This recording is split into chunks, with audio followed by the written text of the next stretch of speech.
하나님의 말씀을 함께 읽도록 하겠습니다. 히브리서 10장 23절에서 25절까지 말씀을 한 목소리로 저와 함께 읽도록 하겠습니다.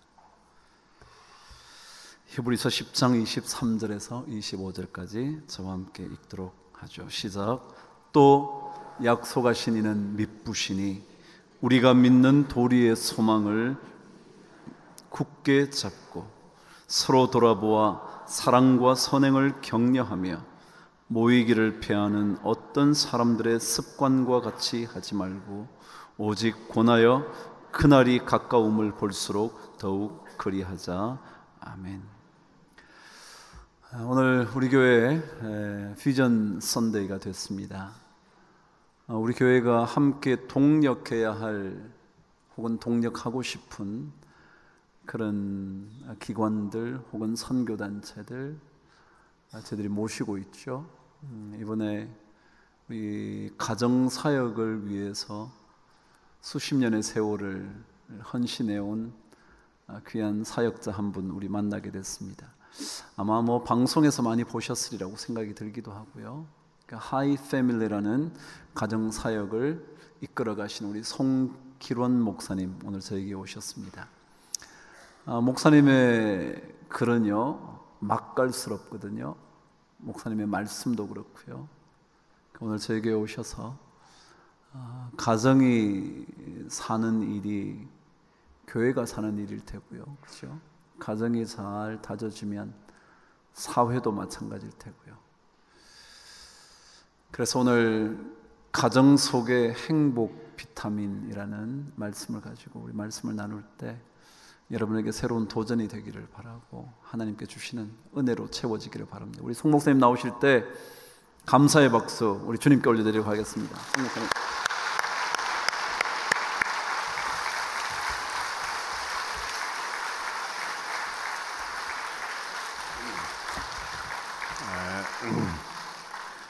제가 현대자동차의 임직원들 강의를 하러 간 일이 있습니다.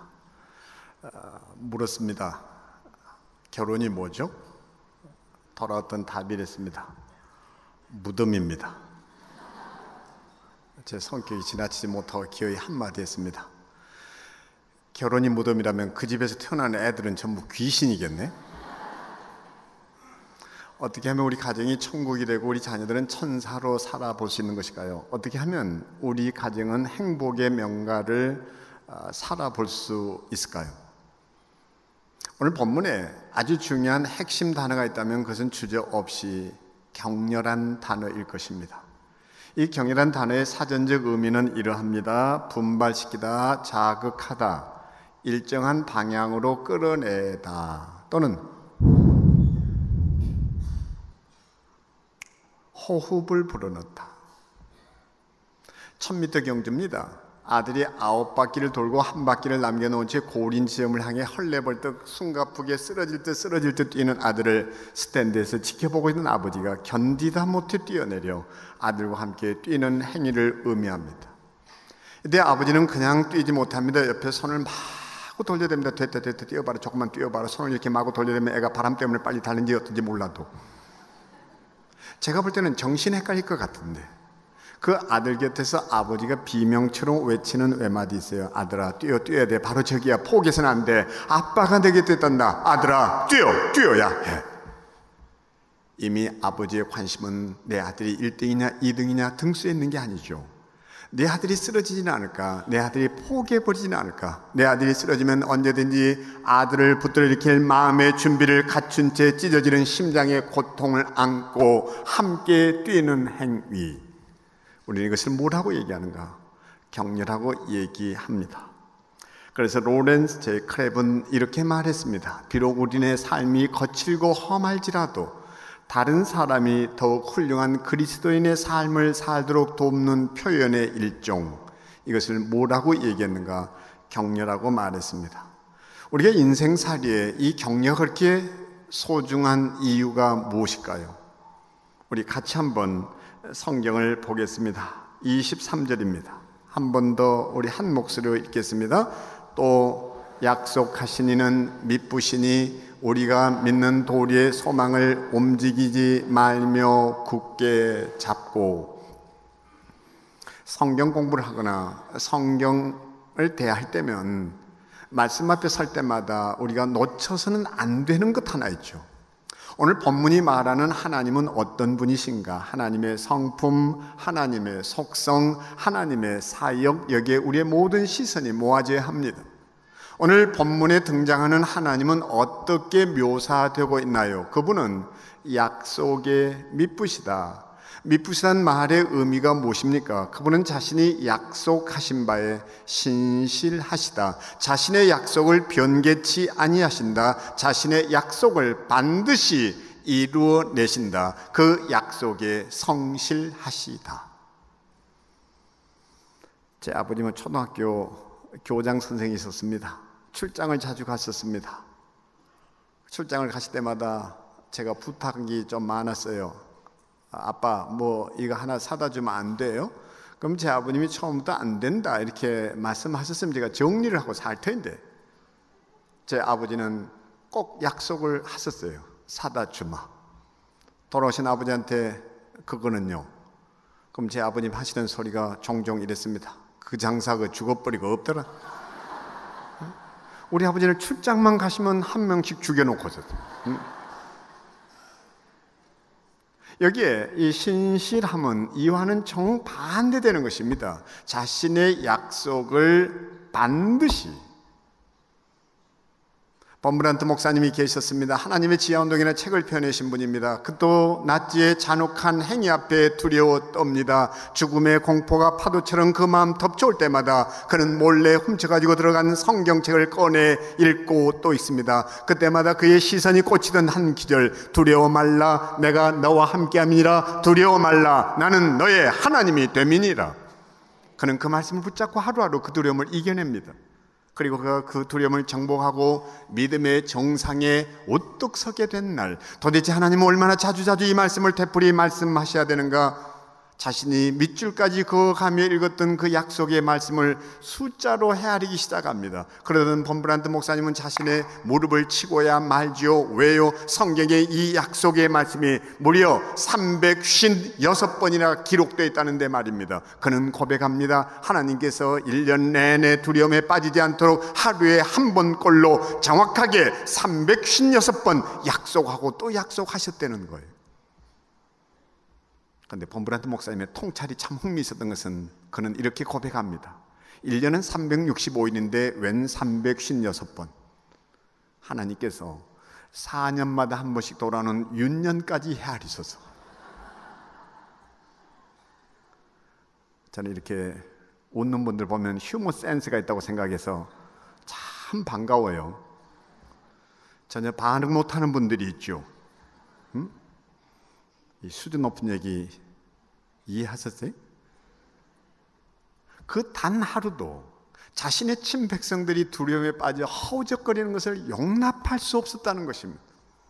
여러분은 어떤 하나님의 약속을 붙잡아 살아가고 계십니까? 내가 하나님의 어떤 약속을 붙잡아 사느냐가 그 사람의 믿음의 길입니다. 믿음의 넓이입니다. 믿음의 높이입니다. 믿음의 깊이입니다. 그 약속 붙잡으셨나요? 우리는 벌써 한 해도 절반을 돌아 반환점에 서 있습니다. 어떤 약속의 말씀이 남은 세월을 지켜주고 남은 여생을 지켜준다고 생각하십니까? 그 약속 붙잡으셨어요? 저는 매일 아침 눈을 뜨자마자 이렇게 다짐해보곤 합니다. 가시에도 찔리지 않는 바람처럼, 바람소리에 놀라지 않는 숲속의 사자처럼, 사자의 매서운 눈초리 두려워하는 엄마 품에 안긴 아이처럼 살아보리라. 바람이 가시에 찔려 피 흘리는 것 본 일 있나요? 아니면 바람이 그 그물에 걸려 허우적거리는 것 본 일 있나요? 하루를 살아도 그렇게 정말 자유로운 영혼으로 살아볼 수 없을까? 얽매임 없이 말이에요. 아닙니까? 숲속의 사자가 먹이 사냥을 위해서는 뛰죠. 근데 바스락거리는 낙엽 소리에 놀래 동굴에 숨기 바빠 도망치는 것 본 일 있어요? 좀 용맹스럽게 살아볼 수 없을까? 소원하죠. 뭘요? 엄마 품에 안긴 아이처럼 평화롭게 살아보리라. 엄마 품에 안긴 아이가 사자매서 눈철이 두려워 떠는 거 본 일 있어요? 근데 참 인간이 허약화되는 건 그렇게 다짐하고 다짐하지만요, 눈 떠서 그냥 이런저런 사소하고 작은 자극 앞에 마음 상하고 또 꿈이 흔들리고 참 약한 게 인간이라는 생각이 들어요. 여러분 얘기가 아니라 제 얘기예요. 그래서 이런 말이 있잖아요. 아무리 위대한 사람이라도 산은 타고 넘는다. 하지만 결국 사람들이 다 돌뿌리에 걸려 넘어지고 만다. 부부도 살면서 늘 그렇잖아요. 제가 제 아내하고 젊어서부터 성경 공부하면서요, 무슨 성경 교리 가지고 다퉈본 일 한 번도 없어요. 살면서 남북 통일 문제 가지고 다퉈본 일 없어. 주로 싸운 것은 치약. 왜 밑에서부터 안 짰었냐? 왜 치약이 이 모양이냐? 제 아내는 정리정돈이 안 돼가지고 그것도 때려잡겠다고 안에 앉혀놓고 성경 공부까지 시키지 않았겠어요? 정리정돈이 너무 안 되니까 여보 좀 앉아봐, 앉아보라고. 자, 여기 성경 좀 읽어봐. 예수님이 부활하시면서 그 바쁜 중에 뭐 때문에 세마포 수건을 다 개껴놓고 나올 생각을 하셨겠어? 당신같이 정리정돈 안 되는 사람 정리정돈이 얼마나 중요한지, 그게 부활의 첫 메시지야. 부활 믿어? 부활 믿냐고 당신 지금.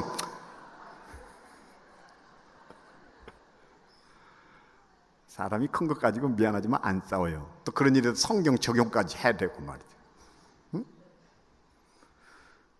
제 얘기라니까요. 무엇보다 설교에 죽을 쓰고 난 날, 이 설교자를 부름받은 소명 한데 없어요. 성도들의 반응이 영 시큰둥하면 나도 모르게 실망이 되고 막 이게 낙심이 되고, 내가 설교자 자질이 이렇게 없나 자괴심에 빠져들고, 3부 예배 성도들처럼 수준이 있어서 이렇게 반응이 좋으면 뭐 내가 아주 막 잘나서 이러느냐 막 어깨가 으쓱거려지고, 그래서 설교에 그러다가 죽순 날 저 뒤에서 교인들 때 인사하는 시간처럼 괴로운 시간 없어요. 그런 날은 설교자의 안타까운 심정 좀 헤아려서 조용조용히들 가지면 좋아. 수고했습니다, 감사합니다, 안녕히 계세요, 그러고 가면 좋은데, 집단이나 친하다고 와서 꼭 이러는 놈이 있어요. 목사님 오늘 죽 썼죠? 누가 저더러 확인 사살해달라고 그랬어. 응? 그럴 때는 기싸대기도 한데 올려버리고 싶은 심정인 거죠. 문제는 사실 저 자리 아니에요. 차를 타고 밤늦게 집에 돌아가는 시간이었습니다. 저는 제대로 제 자신에게 실망이 돼서 힘없이 핸들을 부여잡고, 아내는 아내대로 남편 심기 건들고 싶지 않아 차창만 이렇게 내다보고 있고, 아이 두 녀석은 그 무거운 침묵 견디다 못해 고개를 푹 떨구고. 안 당해본 사람 몰라요. 침묵을 깨댈 사람 제 자신은 너무너무 잘 알아요. 운전하다 말고 한마디 합니다. 그래, 그렇게 됐다, 오늘 죽 썼네 뭐. 근데 아내가 그때 이러더란 말이죠. 여보 왜 그래? 죽도 죽 나름이지 깨죽은 괜찮잖아? 응? 응? 그때 우리 모두 약속에 미쁘신 주님 바라보게 됩니다. 이것이 무엇인가? 오늘 본문이 이야기하는 격려라는 거예요. 그날 이후 저는 그래서 죽을 몹시 사랑하게 됐습니다. 왜요? 죽은 사람 소원도 들어준다 그래서.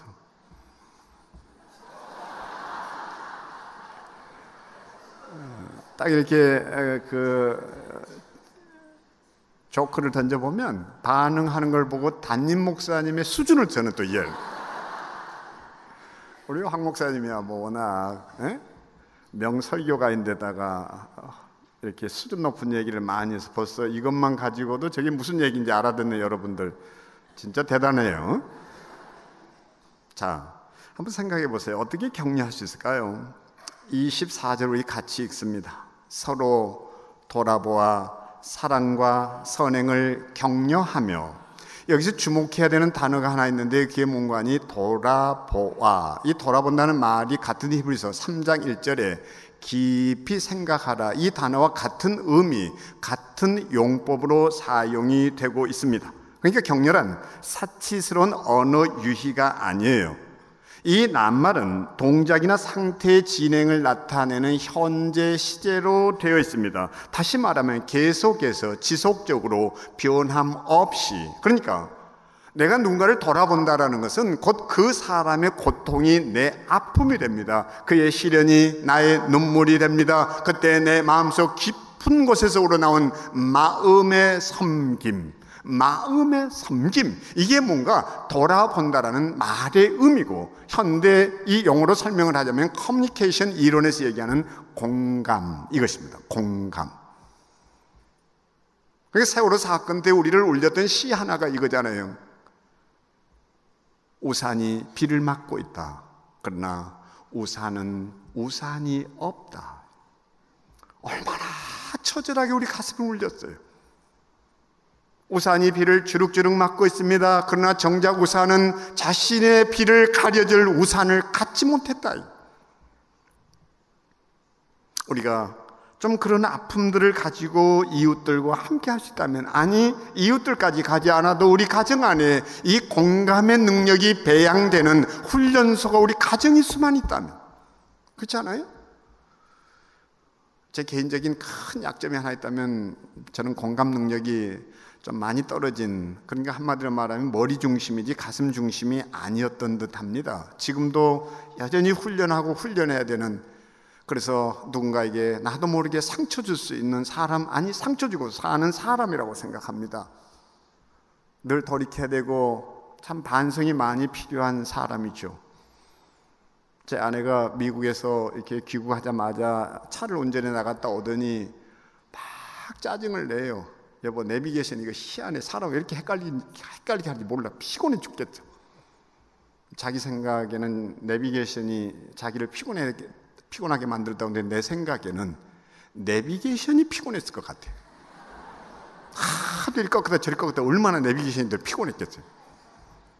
나도 모르게 하는 소리가 그랬어요. 여보, 기계는 정직해.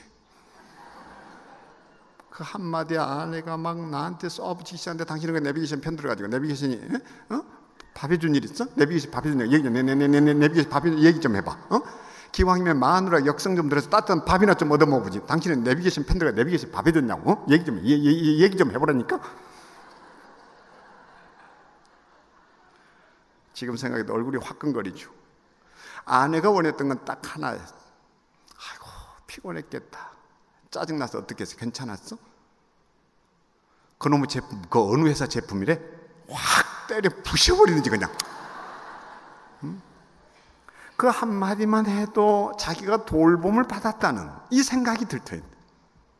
우리는 그래서 이런 것을 심리학에서는 뭐라고 얘기하는 거 아니? 주의 결핍증 환자라고 그러죠. 공감 결핍증 환자라고도 부르고요.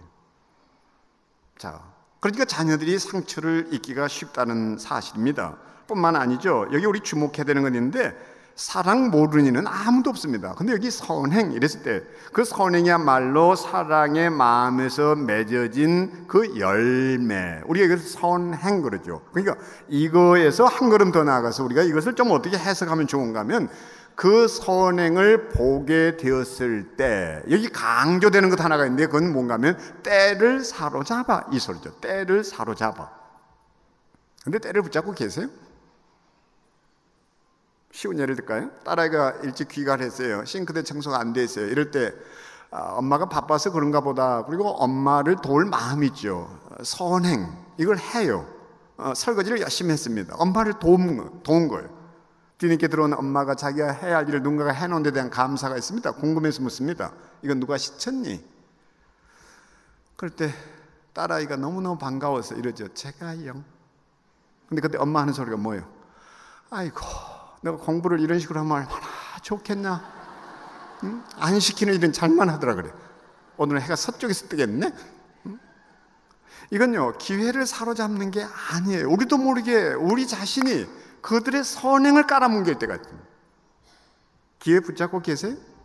저는 명품 가족이 되고 인류 가족이 되려고 한다면요, 그런 목적 아래서라면 다른 어떤 것보다 기회를 놓치지 않는데 우리 마음 쏟으면 된다고 생각해요.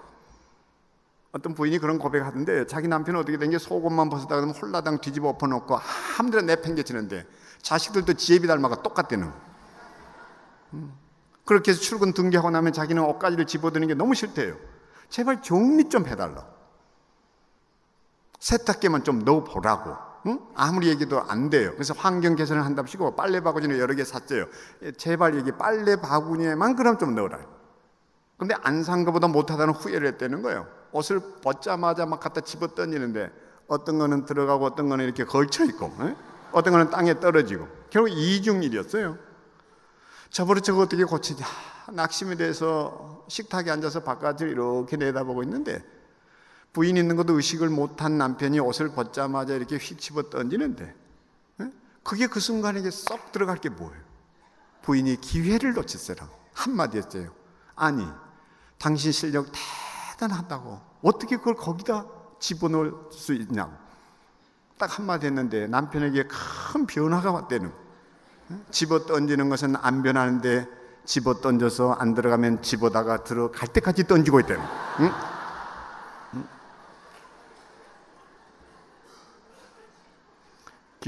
기회를 붙잡고 계세요? 장한나양을 발굴한 첼로에게 거장 무스티슬라프 로스트로포비치가 있습니다. 저도 이거 외운다고 많이 힘들었어요. 한 번은 조영창과 이런 대화를 나누죠. 조영창이 선생에게 다가와서 하는 말, 선생님, 제가 이달의 음악가가 됐어요. 선생은 그 순간을 놓치지를 않죠. 이렇게 말합니다. 이봐, 그건 불행이야. 깜짝 놀라는 조영창의 어깨를 툭 건드리면서 선생님이 내던지던 한마디, 이봐, 자네는 이달의 음악가가 아니라 올해의 음악가야 해. 이 한마디 격려가 조영창의 마음에 심었을 자긍심을 헤아려 본 일 있나요? 다른 것 없어요. 우리 인간이 가진 그 자존감은 따뜻한 이 격려의 한마디에 인생이 활짝 펴지게 됐습니다. 그것이 행복 가정으로 나아가는 지름길이에요. 이쯤에서 우리가 구별해야 될 것 하나 있습니다. 무엇일까요? 칭찬과 격려는 차이가 있습니다. 칭찬은 성공했을 때 주어지는 것이에요. 격려는 실패했을 때 오히려 진가를 발휘하게 됩니다. 칭찬이 때로 상대방을 조절하기 위한 목적을 가지고 사용된다면 격려는 있는 그대로 상대방이 되어주는 행위입니다. 거기에 어떤 보상도 주어지지 않습니다. 칭찬이 행위에 초점을 맞추는 것이라면 격려는 행위가 아닌 행위자에게 초점을 맞추게 됩니다. 칭찬은 더욱 잘해야 한다는 강박관념을 심어놓을 수 있습니다. 하지만 격려는 있는 그대로 자신이 수용되었음에 대한 신뢰와 믿음이 자리 잡게 됩니다. 칭찬은 상대적입니다. 격려는 절대적이에요. 칭찬이 일을 기준합니다. 격려는 사람을 기준합니다. 때문에 칭찬에만 길들여진 자녀들은 정서적 절름발이가 되기 쉽습니다. 하지만 격려는 한 인간으로서의 가치와 자아, 존중감을 느끼게 해줍니다. 우리에게 필요한 것 하나 있어요. 그게 뭘까요? 딱 하나입니다. 격려를 더 많이 하는 일이에요. 저는 칭찬도 잘해야 한다고 생각합니다. 칭찬도 짝퉁이 있고 명품이 있어요. 제가 종종 나비 넥타이를 메고 났을 때 있습니다. 그러면 사람들이 꼭 하는 소리를 거려요. 목사님, 나비 넥타이 진짜 멋있네요. 방송 때문에 그럴 일이 많은데요. 그럼 저는 기분이 몹시 상해요. 어떻게 저 인간 눈에는 나비 넥타이밖에 안 보여, 자식이. 제가 원하는 것은 그런 칭찬이 아니에요. 소유가 아니에요. 제 재능이에요. 역시 목사님은 패션 감각 참 탁월하시네요. 이랬을 때 같은 칭찬이 아니에요. 이건 명품이에요. 격려가 우리의 삶에 용기를 주는 것은 바로 실패해서 좌절하고 힘들어하고 있을 때 그 따뜻한 한마디가 그를 살려주기 때문입니다. 어떻게 칭찬할 수 있을까요? 성경은 말합니다. 선한 말은 마음에 달고 뼈에 양약이 되느니라. 경우에 합당한 말은 아로새긴 은쟁반의 금사관이라. 더더군다나 성경은 이렇게까지 말하지 않나요? 사람의 죽고 사는 것이 혀의 권세에 달려있다고 말입니다. IMF 때 일입니다. 중소기업을 경영하던 사장 한 분이 있었습니다. 부도 위기에 내몰립니다. 자기 회사만 부도당하면 그만일 텐데 관련된 업체들이 줄줄이 연쇄도산의 위기에 내몰리게 됐습니다. 괴로워합니다. 어느 날 그는 직원들을 먼저 퇴근시켜놓고 회사에 홀로 나와 밤늦게까지 고민에 고민을 되풀이합니다. 장부를 두들겨봅니다. 아무리 주판을 그 계산기를 두들겨봐도 답이 나오질 않습니다. 그러던 그는 해서는 안 될 몹쓸 생각을 합니다. 내 한 목숨 끊어버리면 모든 것 끝장날 터인데 그는 자신의 피땀이 서려 있는 회사를 뒤로하고 나갑니다. 한강으로 갑니다. 교각이 올라섭니다. 그리고 강물을 쳐다봅니다. 뛰어내리려고 하는 찰나 있습니다. 어른거리는 강물에 가족들의 얼굴이 오버랩됩니다. 그 가족들의 얼굴을 떠올리는 순간 자기도 모르게 온몸에 힘이 쫙 빠져나가는 걸 느낍니다. 털썩 주저앉습니다. 땅이 꺼져라 한숨 지어봅니다. 방법 없다 하는가 합니다. 하늘 쳐다봅니다. 서울의 깜깜한 하늘에 별 하나 보이지 않습니다. 솟아날 구멍 없습니다. 다시 일어섭니다. 뛰어내리려고 하는 찰나 있습니다. 여전히 어른거리는 강물에 가족들의 얼굴이 떠오릅니다. 또다시 주저앉습니다. 죽음마저 허용되지 않는 기구한 운명을 탓하면서 그는 힘없이 일어서서 터벅터벅 걷기 시작합니다. 자신의 인생이 주마등처럼 흘러갑니다. 파노라처럼 펼쳐졌던 그 희노애락의 삶, 실패와 성공의 길을 달려오면서 이 처절한 실패 앞에 그는 괴로워합니다. 한참을 걷던 그는 어느 순간 자신도 모르게 목적지도 없이 걸었던 자신의 발걸음이 집을 향해 있다는 데 놀랍니다. 집 앞에 섰을 때입니다. 지금 이 시간이면 깜깜한 정막 가운데 갇혀있을 집이 평소 같지 않게 2층까지 환한 불로 밝혀져 있습니다. 이게 무슨 일인가? 힘없이 현관문을 밀치고 들어서는 순간이었습니다. 그때까지 아빠와 남편의 귀가를 기다리며 잠 못 이루던 아내와 아이들이 남편의 초췌한 얼굴을 쳐다봅니다. 다가섭니다. 아내가 뭔가 낌새를 챘다는 듯이 남편의 옷소매를 부여잡습니다. 울먹거리는 소리로 말합니다. 여보, 당신 회사 부도 날지 모릅니다. 하지만 당신의 인격은 부도 나지 않는다고 믿어요. 나와 아이들이 당신을 얼마나 존경하고 사랑하는지 여보, 그것만 잊지 말고 살아줘요. 그 한마디를 내뱉고는 울기 시작합니다. 아이들이 따라옵니다. 남편도 견디다 못해 아이들을 부둥켜 안고 엉엉 눈물을 쏟아내고야 맙니다. 그렇게 해서 아침이 밝아오기 시작합니다. 남편은 출근을 서두릅니다. 그러나 회사로 가지 않습니다. 거래하던 은행 지점을 찾아갑니다. 지점장을 만납니다. 그리고 그날 밤에 있었던 얘기를 죄다 꺼냅니다. 지점장에게 말합니다. 제 회사 부도 날지 모릅니다. 아니, 부도 납니다. 하지만 제 인격 부도 내고 싶지 않아요. 그리고 그 지점장의 눈을 똑바로 쳐다봅니다. 그 순간 지점장의 눈빛이 흔들리는 걸 느낍니다. 지점장이 결심해요. 다른 사람 몰라도 이 사람에게 한번 속을 때 속더라도 믿어보자. 어음을 연장시켜버립니다. 지원책을 내놓습니다. 그렇게 해서 그 어렵다던 IMF 파고를 타고 넘습니다. 아내의 그 따뜻한 격려의 말 한마디가 자기 목숨을 내던지려던 지아비를 살려냈습니다. 꺼져가던 회사를 일으켰습니다. 나라 경제 부흥의 견인차가 됐습니다. 말 한마디가 사람을 죽이고 살릴 수도 있다는 사실. 어떻게 격려할 수 있나요? 디트리 본 해퍼는 말합니다. 그리스도인의 교제는 서로를 위한 중보에 의해 살아 역사하게 된다. 그렇지 않으면 우리의 교제는 허물어지고야 만다.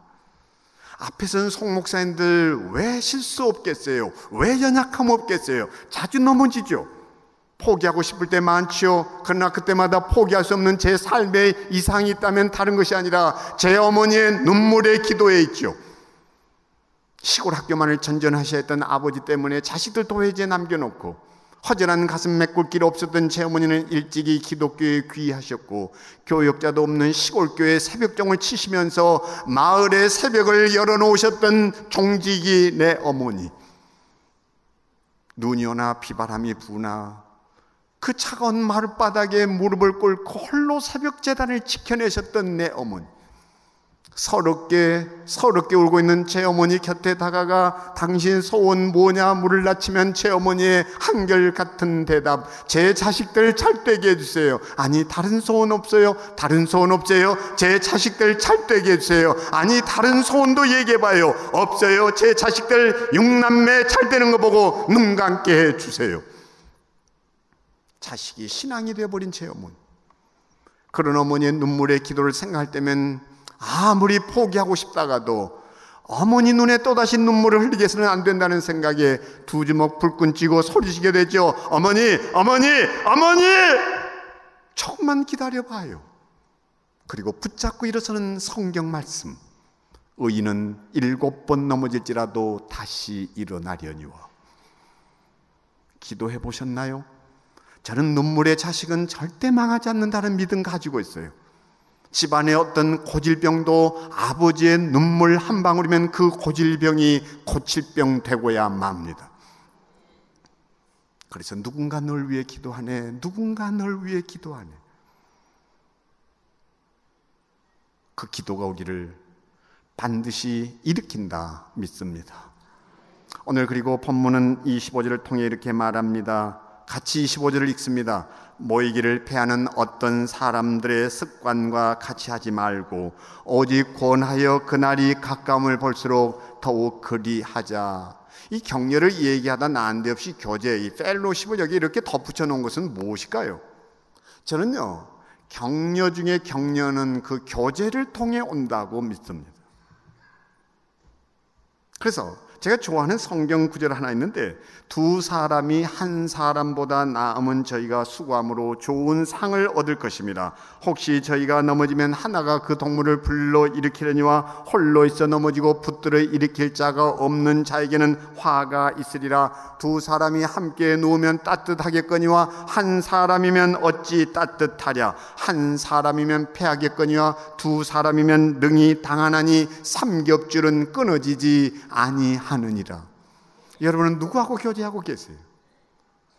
누가 여러분의 신앙의 동지가 되어 있고 믿음의 가족이 돼서 함께 슬퍼할 때 울어주며 가슴 풀어헤치고 여러분의 억울했던 것, 여러분들의 아파했던 가슴 쓰다듬어주고 그 상처를 핥아줄 신앙의 동지 얻었나요? 세상 모든 사람이 여러분을 오해해도, 여러분의 진심을 이해하지 못해도 함께 울어주며 가슴 찢어지는 아픔 나눠줄 그 신앙의 동지 얻으셨나요?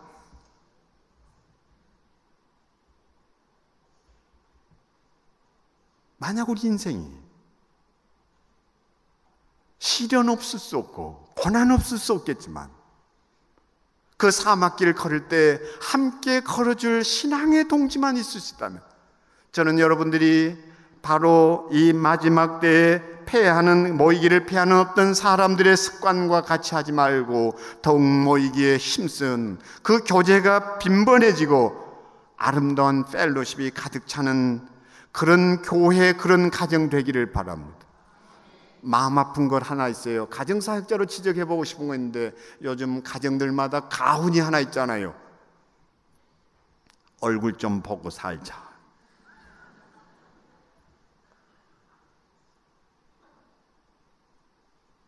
저는 유대인의 교육을 다 옳다고는 얘기하지 않는데, 그들이 주말에 그 식탁을 같이 하면서 얼굴과 얼굴을 마주 대하고 긴 시간 그 대화를 나눈 데서 그 가정 안에 그 가족사 또는 가족의 정신, 이게 이어진다고 생각합니다. 우리 가정이 비전을 가진다면 이런데 좀 큰 비전을 가져볼 수 없을까요?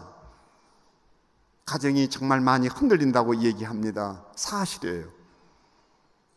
자녀들의 결혼도 점점 늦어지고 말이죠. 더더군다나 인구 절벽의 결혼 빙하기라고도 얘기합니다. 저출산은 심각한 문제로 다가오고 있습니다. 가정들마다 분노 조절 장애가 있습니다. 아픔들이 커요. 어떻게 하면 우리 가정이 제대로 설 수 있을까? 이제는 가정을 내팽개쳐 둘 일이 아니라 어쩌면 가정이 우리의 마지막 선교지가 돼야 하는, 이런 일을 위해 함께 꿈과 비전을 같이 해주신 교회에 참 감사를 드리죠. 우리 모두 이 격려가 행복 비타민이 되고 축복의 담비 되기를 소망합니다. 격려는 사람을 신나게 합니다. 우리의 삶의 의욕을 심습니다. 신바람을 불어넣습니다. 격려를 그래서 영혼의 양식, 생명의 담비라는 이유가 여기에 있습니다. 우리가 매일 이 행복 비타민을 먹고 마셔 꼭 행복 명가의 꿈 이루어내시기를 주님의 이름으로 축복합니다.